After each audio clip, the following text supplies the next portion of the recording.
மகாத்மா காந்தி, ஜவஹர்லால் நேரு, ராதாகிருஷ்ணன். இதை பிடிச்சிக்கோங்க. சுபாஷ் சந்திர போஸ், கோபாலகிருஷ்ணன் கோகுலே, ராஜாராம் மோகன் ராய், அம்பேத்கர், சந்திரசேகர் ஆசாத், பாலகங்காதர திலக், ராஜேந்திர பிரசாத், லால் பகதூர் சாஸ்திரி, பகவத் சிங், ராஜகோபாலாச்சாரி,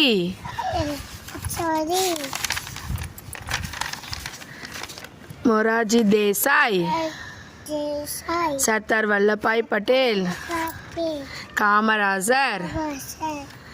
இவங்கள யாரு? National leaders. கிளாப் பண்ணுங்க.